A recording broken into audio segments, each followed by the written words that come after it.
Jehovah's Witnesses, a religion based on the occult and spiritism. Chapter 10, entitled Alienating Christ, Restricted Communion. So the Jehovah's Witnesses refer to communion as the memorial or the Lord's evening meal.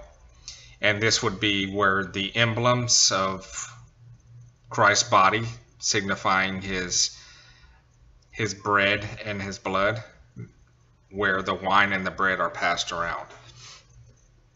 This isn't an issue, but the issue is that the Watchtower teaches only a scant few of the worldwide population is eligible to receive these communion emblems. So they teach that only 144,000 Christians will receive a heavenly reward after they die, and that these are the only ones who are part of the new covenant of Jesus Christ, and so they are the only ones who are eligible to partake of these emblems. Anyone who partakes unworthily, I don't know what their official position is, but I'm sure it's very serious in the eyes of Jehovah's Witnesses that something bad's going to happen. So according to this teaching, God has been choosing part of the 144,000 ever since 33 CE, when Holy Spirit was poured out in that small room to some of his disciples. So if you do the math, we're in 2016. Subtract 33 CE.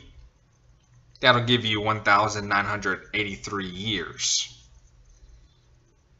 If you divide 144,000 partakers divided by 1,983 years, that gives you roughly 72 people on the earth that were chosen every year to be part of this covenant, this new covenant that they speak about. So that's just, I don't know, that's pretty preposterous in my opinion. I've always thought it was preposterous and crazy, but hey, when you're a cult, you don't think too much if does this sound crazy or not.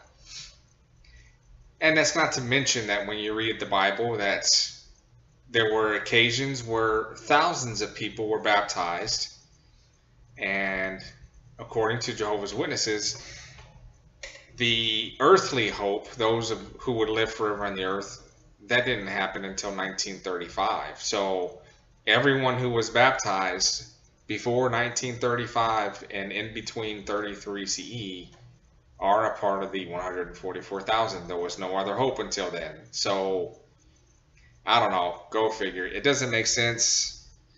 And I'm not going to go too much into this chapter. I encourage you to buy the book and read it.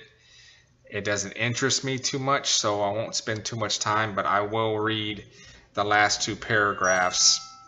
It says, the Jehovah's Witnesses memorial observance is held only once per year, coinciding with the Jewish calendar date of Nisan 14. Just a side note on that, they held this memorial in 2016 on what they thought was Nisan 14, but they don't take into consideration that there was, like we have a leap day every 4 years in February. The Jews also had a leap month every, I can't remember how many times they had it every 19 years. I think they added it 7 times every 19 years. And so this just so happened to coincide with one of those leap years according to the Jewish calendar. So they really don't hold it on that month that they say that they do. Anyways, back to the paragraph. Although there are roughly 8 million Jehovah's Witnesses worldwide, only 12,600 of them are currently chosen to partake of those emblems, part of the new covenant. So it's only these few thousand who are recognized as legitimate partakers of the bread and wine. And even then, Jehovah's Witnesses, they think some people are crazy and mentally diseased who shouldn't be partaking, so that number is probably lower in their eyes. Anyways, this means that only about 1 out of 635 members, which comes out to 0.16% of Jehovah's Witnesses, is eligible to partake of these emblems, according to their doctrine. Therefore, most congregations don't have any partakers in them at all, meaning that the members in each congregation take plates of the unleavened bread and glass of wine without partaking of them and silently pass them around from one person to another. It isn't just the members doing this. Jehovah's Witnesses have a campaign 3 weeks prior to the memorial. They begin inviting their neighborhood to this event. So these invitees are likewise expected to silently pass along these emblems without partaking. Since most members in a congregation will bring a guest, this usually results in kingdom halls packed to capacity with non-member observers to this event. In essence, this means that members and non-members alike are being taught to reject the body and blood of Christ by way of simple passing around the emblems without partaking.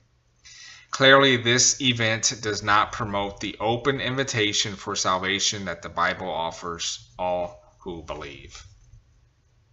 So this is going to end this chapter. Please stay tuned for the next. And thanks for listening. And I do apologize for not going thorough into this subject, but it's just not my cup of tea. Thanks. Bye.